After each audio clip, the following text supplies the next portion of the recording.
अगर कोई आपके नाम के आगे सर या मैडम या महाराज या महारानी लगाए तो आपको कैसा लगेगा?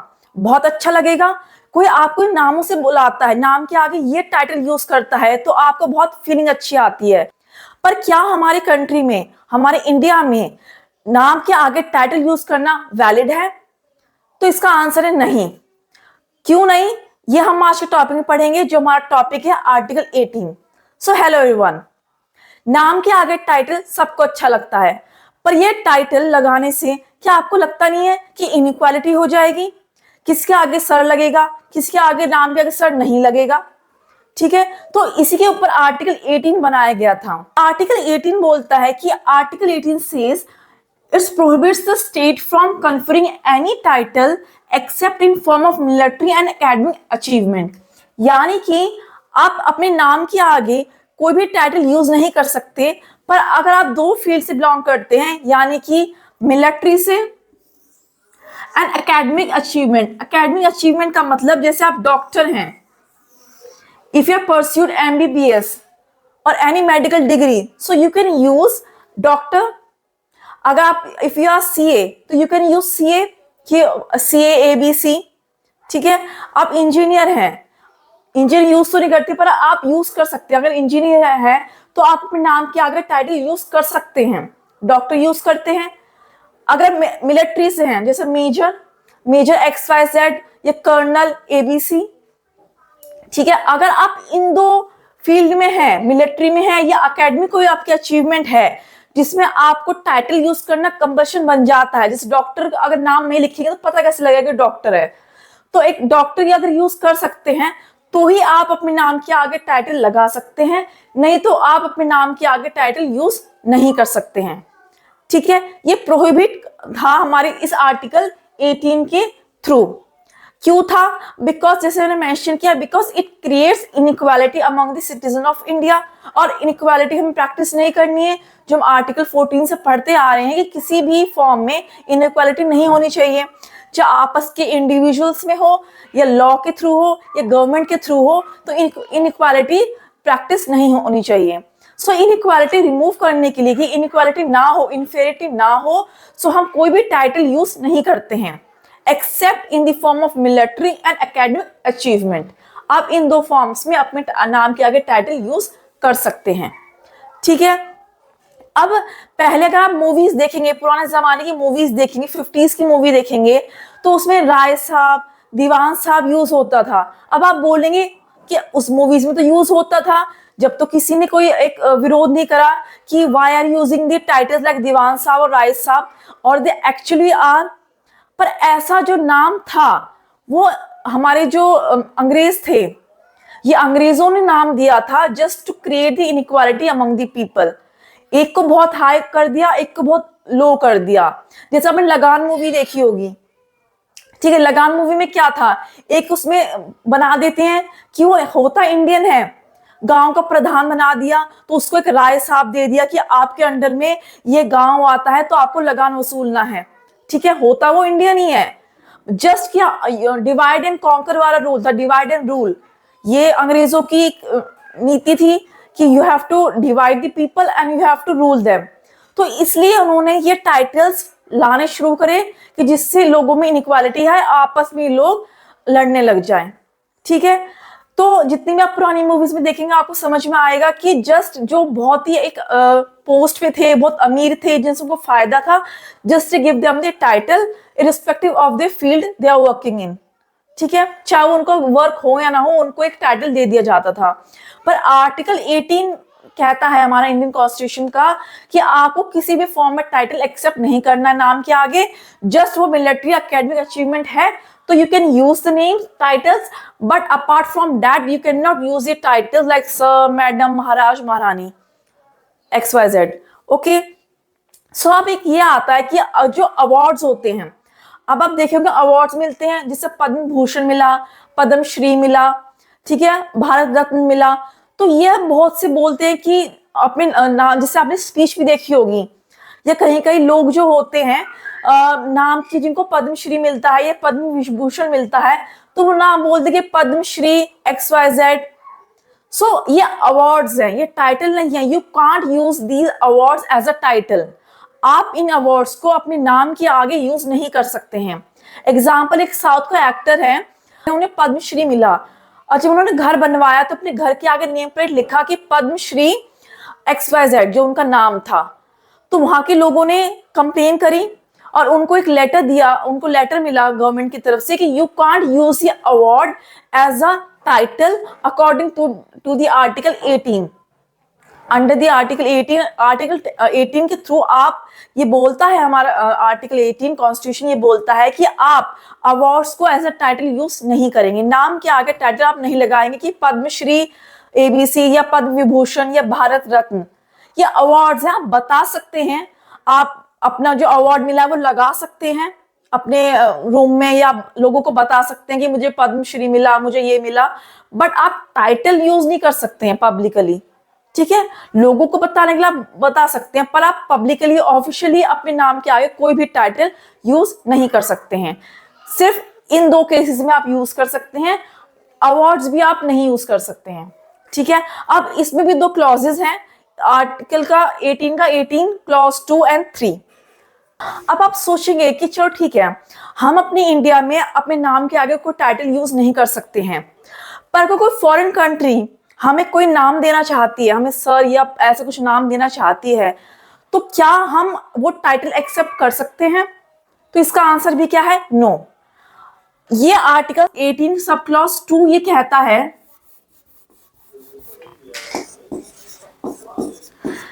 कि आप किसी भी फॉरेन कंट्री से टाइटल जो है एक्सेप्ट नहीं कर सकते हैं।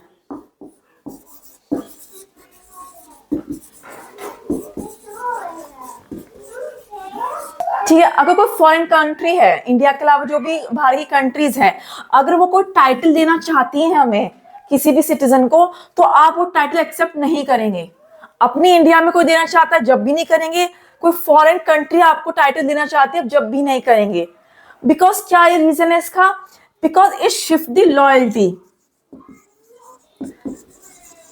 आप अपने इंडिया में आप टाइटल यूज नहीं कर सकते हैं। ठीक है, अगर कोई दूसरी फॉरेन कंट्री वो टाइटल दे रही है तो क्या होगा, उसे लॉयल्टी शिफ्ट हो जाएगी। अगर मन में भी आएगा अपनी कंट्री तो हमें दे नहीं रही है, वो एक रिस्पेक्ट नहीं दे रही है, और दूसरी कंट्री दे रही है। सो माइंडसेट ह्यूमन का ये होता है कि जहां से हमें मिलता है हम उसकी रिस्पेक्ट करने लग जाते हैं, अपार्ट की हमारी अपनी कंट्री हमें क्या दे रही है, या हम अपनी कंट्री के लिए हमारी ड्यूटीज है, रिस्पॉन्सिबिलिटीज है, उसको भूलकर। ठीक है, हमारी इंडियन मेंटालिटी है कि हमें जो देगा हम उसके हो जाते हैं। ठीक है, तो इसलिए हमारी इंडियन सिटीजन की लॉयल्टी शिफ्ट ना हो, इसलिए आर्टिकल 18 में आर्टिकल क्लॉज 2 ये बताता है कि आप किसी भी फॉरेन कंट्री से मिला हो कोई भी टाइटल एक्सेप्ट नहीं करेंगे। अब तो ये तो चलो इंडियन सिटीजन की बात हो गई। अब कोई जो फॉरेनर है वो काम कर रहा है इंडिया में, तो अगर उसे कोई टाइटल मिलता है बाहर के देश से, चलिए तो अपने इंडियन सिटीजन की बात है, हमारे लिए सारे राइट्स एंड रूल्स हैं, पर कोई फॉरेनर है, कोई अमेरिका से आया है, या कोई रशियन है, या कोई XYZ कंट्री से आया है, वो हमारे इंडिया में काम कर रहा है, अगर उसे कोई दूसरी कंट्री टाइटल देना चाहती है तो वो क्या एक्सेप्ट कर सकता है? तो इसमें 2 कंडीशंस हैं। अगर आर्टिकल 18 क्लॉज 3 में ये चीज मेंशन करी गई है कि अगर कोई फॉरेनर है और वो वर्क कर रहा है इंडिया में वर्क कर रहा है वो, ठीक है, अगर वो गवर्नमेंट ऑफिस में है, यानी गवर्नमेंट ऑफ इंडिया के अंडर वर्क कर रहा है, सपोज दिल्ली मेट्रो में वर्क कर रहा है, ठीक है, वो अगर दिल्ली मेट्रो इंडियन गवर्नमेंट के अंडर में आ रही है, मतलब गवर्नमेंट के अंडर में आ रही है, सो इंडियन गवर्नमेंट के अंडर में जितने भी ऑफिसेस आते हैं, अगर वो उसमें काम कर रहा है, so he can not accept the title from any country. अगर उसे लेना भी है तो he has to take the permission from the President of India, यानी कि उसे प्रेसिडेंट ऑफ इंडिया से परमिशन लेनी पड़ेगी कि मुझे ये कंट्री टाइटल दे रही, क्या मैं ले सकता हूं। वो प्रेसिडेंट के ऊपर है कि वो हाँ करें या ना करें, ठीक है। But without the permission of president of India, any foreigner working in Indian government under the Indian government offices can not accept the title from the foreign country. ठीक है। अगर वो प्राइवेट कंपनी में कर रहा है तो देन तो यू कैन टेक, वो जो लेना चाहे वो अपना कर सकता है, बिकॉज प्राइवेट कंपनी एक इंडिविजुअल हैंडल कर रहा है। अगर वो करता ही तो उसका लॉस है। अगर इंडियन गवर्नमेंट के अंडर में काम कर रहा है, कुछ गड़बड़ होती है तो पूरी कंट्री का लॉस है।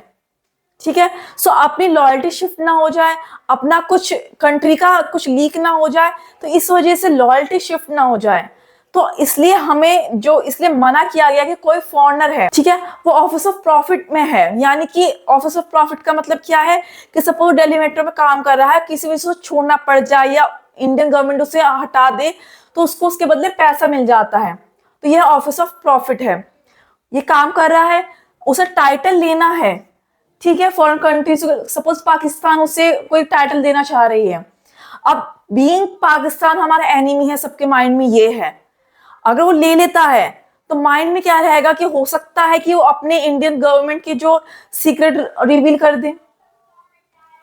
इंडिया गवर्नमेंट ने काम करते करते भी रिवील नहीं करते करते लोग रिवील कर देते हैं। जैसे आपने सुना होगा जब अटैक्स हुए थे, बहुत लोग पकड़े गए, स्पाई करते हुए पकड़े गए, तो वो लोग इधर की इंफॉर्मेशन उधर कर देते जबकि वो काम भी नहीं करते हैं। ये तो इंडियन गवर्नमेंट के ऑफिस काम कर रहा है, तो वो क्या गारंटी है कि वो हमारे सीक्रेट्स हैं या अपनी लॉयल्टी वो शिफ्ट नहीं करेगा, कर सकता है, इसलिए मना है। प्राइवेट कंपनी में अगर कोई काम कर रहा है, प्राइवेटली काम कर रहा है, तो वो ले सकता है title, because this is the loss of the one individual company, not the loss of the whole country. आप पूरी कंट्री को रिस्क पर नहीं डाल सकते हैं जस्ट बिकॉज उसके टाइटल के ऊपर। उसे लेना भी है तो उसे प्रेसिडेंट की परमिशन लेनी पड़ेगी। ठीक है, ये तो ये हो गया। अब एक क्वेश्चन ये आता है कि एकेडमिक टाइटल, जैसे सपोज मुझे एमबीबीएस करनी है, मैं एमबीबीएस करने ऑस्ट्रेलिया गई, ठीक है, मैंने वहां अच्छी पढ़ाई करी, मुझे उन्होंने डिग्री दे दी कि आप आज से डॉक्टर हैं, तो क्या अगर मैं इंडिया में आके प्रैक्टिस कर सकती हूँ? क्या मेरी वो डिग्री वैलिड है इंडिया में? तो इसका आंसर क्या है कि अगर आपने कोई एकेडमिक अचीवमेंट हासिल करी है किसी फॉरेन कंट्री में, इंडिया में आपको आके उसका एक टेस्ट देना पड़ता है। ठीक है, एमबीबीएस भी अगर आपने एक्सवाइजेड कंट्री से करी है तो इंडिया में आके आपको उसका एग्जाम देना होगा। इंडियन गवर्नमेंट आपको देखेगी कि आप उस लायक हैं ये डिग्री के नहीं है, आपने वहां अचीव क्या करा है वो उनका काम है। ऑस्ट्रेलियन गवर्नमेंट का काम है कि मैंने वहां अच्छा परफॉर्म किया है नहीं किया है, चीटिंग करी है नहीं करी है, मैं अच्छी डॉक्टर हूं या नहीं हूं, वो ऑस्ट्रेलियन गवर्नमेंट और मेरा अपना है। इंडियन गवर्नमेंट का उसमें कुछ रोल नहीं है। मैं आके ये नहीं कह सकती कि मैंने वहां डिग्री ली है तो मुझे प्रैक्टिस करनी ही करनी है। प्रैक्टिस करनी नहीं करनी वो इंडियन गवर्नमेंट डिसाइड करेगी बाय टेकिंग दी एग्जाम। एक एग्जाम लेगी वो मेरा, और उससे जितने मेरे मार्क्स आएंगे, जिनका उनका क्राइटेरिया होगा, अगर फुलफिल होगा तो ही मैं यहाँ पर प्रैक्टिस कर सकती हूँ, नहीं तो मुझे फिर एग्जाम की प्रिपरेशन करनी पड़ेगी। सो वो मेरी डिग्री जो है इंडिया में कोई भी वैलिड नहीं होती है। ठीक है, सो अगर आपको कोई फॉरेन कंट्री से अगर आपको कोई अचीवमेंट मिलती है, एकेडमिक अचीवमेंट मिलती है, तो इंडियन गवर्नमेंट के जो क्राइटेरिया है उसको आपको फुलफिल करना होगा, तभी आप यहाँ प्रैक्टिस कर सकते हैं। ये सिर्फ इंडियन गवर्नमेंट का है। प्राइवेट में आप क्या ले रहे हैं, अगर आप अचीवमेंट ले रहे हैं, टाइटल ले रहे हैं, तो वो प्राइवेट कंपनी का, इसमें इंडियन गवर्नमेंट का कोई रोल नहीं है। ठीक है, बट फॉर दी जहां पर एक पूरी कंट्री की बात आ रही है, आप डॉक्टर बन रहे हैं, एक पूरा ग्रुप ऑफ सोसाइटी रिस्क पर आ जाता है। मैं डॉक्टर बन के आ गई, अब क्या पता मैंने कैसे वहां डिग्री मिली है, मुझे पैसे देकर मिली है, चीटिंग करके मिली है, या क्या मैं सच में अच्छी पढ़ाई करी है, तो वो मुझे कैसे पता लगे इंडियन गवर्नमेंट को? अगर मैंने ऐसी सिर्फ डोनेशन देके पास होके मुझे डिग्री मिल गई और यहाँ आके मैंने प्रैक्टिस करी और बहुत सारे लोग हैं जिनको मैं सर्व करूंगी, हॉस्पिटल खोला, तो इतने हजारों लोगों की लाइफ रिस्क पर आ जाएगी। ठीक है, तो इसलिए गवर्नमेंट जो है एग्जाम लेती है कि हमारा क्राइटेरिया फुलफिल सच में आपने पढ़ाई करी और हमारा क्राइटेरिया फुलफिल करते हैं या नहीं करते हैं। ठीक है, प्राइवेट ऑफिसेज, यानी आप किसी कंपनी में काम कर रहे हैं, आप एमबीए करके आ रहे हैं, आप किसी यहाँ पे आके आप टीसीएस में लग जाते हैं, तो वो टीसीएस जानो या आप जानो, उसमें इंडियन गवर्नमेंट का कुछ रोल नहीं है। ठीक है, आपने एमबीए करी है, आपको नॉलेज है नहीं है, वो इंटरव्यू से आपको पता लगेगा, आप दे सकते हैं। पर जहां पर एक पूरी सोसाइटी, पूरी कंट्री रिस्क पर आती है या इंडियन गवर्नमेंट की एक बात आती है, वहां पर इंडियन गवर्नमेंट रिस्क नहीं लेती है। According to the article clause 3, 18 clause 3, वहां पे आपको उनका एक एग्जाम करना पड़ता है।